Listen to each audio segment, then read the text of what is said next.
Makanya saya sampaikan pada teman-teman saya, kawan-kawan terima kasih sudah mendukung saya. Tapi ingat ya, situasi yang rumit ini, bikinlah mentalmu kuat. Apa itu?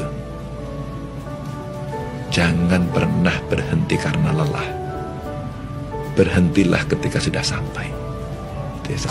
Dari partai, mereka sekarang lagi bekerja dan tidak ada perjuangan yang sia-sia, dan tentu saja semua masih semangat dan kita juga semangat. Tadi saya dikasih informasi dari seluruh Indonesia dari hasil-hasil yang ada dan sekarang lagi diakumulasikan nantinya di partai, wabil khusus yang di PDI Perjuangan. Maka kita tunggu saja nanti yang sifatnya teknis, kawan-kawan TPN yang sedang menyiapkan. Indonesia tanah air beta, pusaka abadi nan jaya. Kemarin kita semua terutama pendukung Ganjar Mahfud dikejutkan dengan sebuah hasil pilpres yang cukup menyesakan dada. Kaget, bercampur sedih dan kecewa.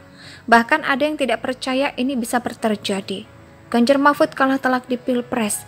Berkaca pada hasil quick count, mereka kalah telak dan selisihnya cukup jauh dengan perolehan suara Prabowo Gibran. Bahkan sedihnya Ganjar Mahfud kalah dengan perolehan suara Anies Caimin. Inilah yang sulit diterima oleh mayoritas pendukung Ganjar Mahfud.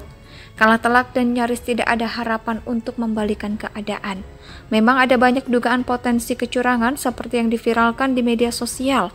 Misalnya, surat suara yang sudah tercoblos, aplikasi hasil rekap yang banyak error di mana angka capres tertentu mengalami lonjakan yang luar biasa, dan banyak lagi.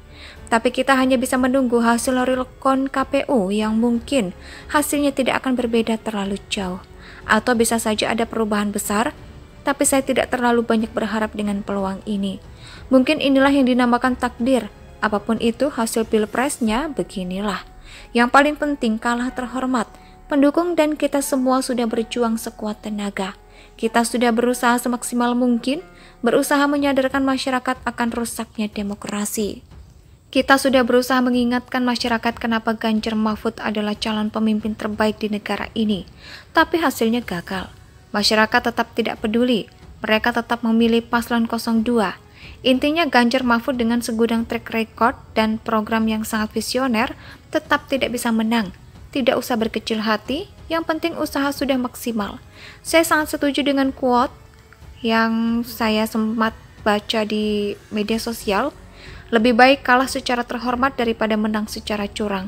Setidaknya kita bukan bagian dari mereka yang melakukan segala cara untuk menang.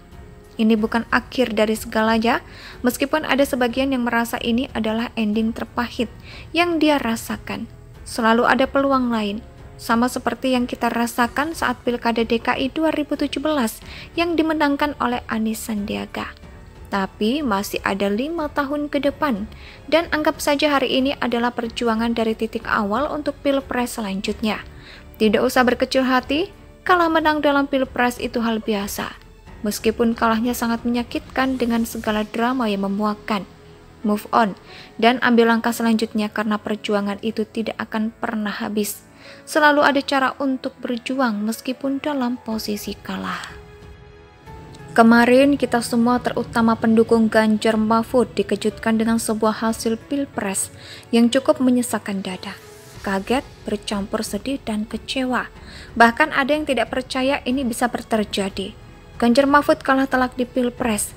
Berkaca pada hasil quick count, mereka kalah telak dan selisihnya cukup jauh dengan perolehan suara Prabowo Gibran. Bahkan sedihnya Ganjar Mahfud kalah dengan perolehan suara Anies Caimin. Inilah yang sulit diterima oleh mayoritas pendukung Ganjar Mahfud. Kalah telak dan nyaris tidak ada harapan untuk membalikan keadaan. Memang ada banyak dugaan potensi kecurangan seperti yang diviralkan di media sosial. Misalnya, surat suara yang sudah tercoblos, aplikasi hasil rekap yang banyak error di mana angka capres tertentu mengalami lonjakan yang luar biasa, dan banyak lagi. Tapi kita hanya bisa menunggu hasil real count KPU yang mungkin hasilnya tidak akan berbeda terlalu jauh. Atau bisa saja ada perubahan besar, tapi saya tidak terlalu banyak berharap dengan peluang ini. Mungkin inilah yang dinamakan takdir. Apapun itu hasil pilpresnya, beginilah. Yang paling penting kalah terhormat. Pendukung dan kita semua sudah berjuang sekuat tenaga. Kita sudah berusaha semaksimal mungkin, berusaha menyadarkan masyarakat akan rusaknya demokrasi. Kita sudah berusaha mengingatkan masyarakat kenapa Ganjar Mahfud adalah calon pemimpin terbaik di negara ini. Tapi hasilnya gagal. Masyarakat tetap tidak peduli. Mereka tetap memilih paslon 02. Intinya Ganjar Mahfud dengan segudang track record dan program yang sangat visioner tetap tidak bisa menang. Tidak usah berkecil hati, yang penting usaha sudah maksimal. Saya sangat setuju dengan quote yang saya sempat baca di media sosial. Lebih baik kalah secara terhormat daripada menang secara curang. Setidaknya kita bukan bagian dari mereka yang melakukan segala cara untuk menang. Ini bukan akhir dari segalanya, meskipun ada sebagian yang merasa ini adalah ending terpahit yang dia rasakan. Selalu ada peluang lain, sama seperti yang kita rasakan saat Pilkada DKI 2017 yang dimenangkan oleh Anies Sandiaga. Tapi masih ada 5 tahun ke depan, dan anggap saja hari ini adalah perjuangan dari titik awal untuk Pilpres selanjutnya.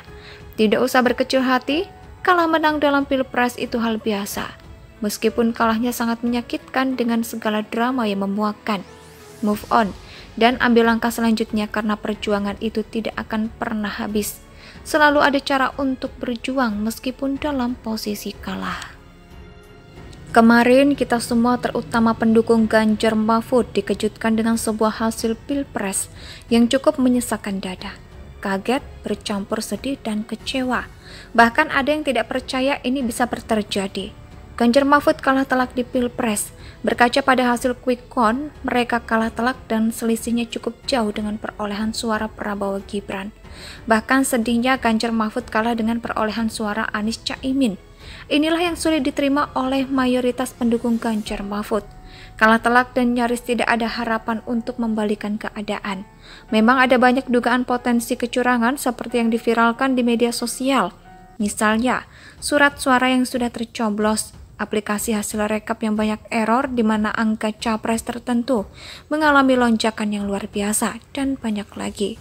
Tapi kita hanya bisa menunggu hasil real count KPU yang mungkin hasilnya tidak akan berbeda terlalu jauh. Atau bisa saja ada perubahan besar, tapi saya tidak terlalu banyak berharap dengan peluang ini. Mungkin inilah yang dinamakan takdir. Apapun itu hasil pilpresnya, beginilah. Yang paling penting kalah terhormat. Pendukung dan kita semua sudah berjuang sekuat tenaga. Kita sudah berusaha semaksimal mungkin, berusaha menyadarkan masyarakat. Indonesia sejak dulu kala tetap dipuja-puja bangsa.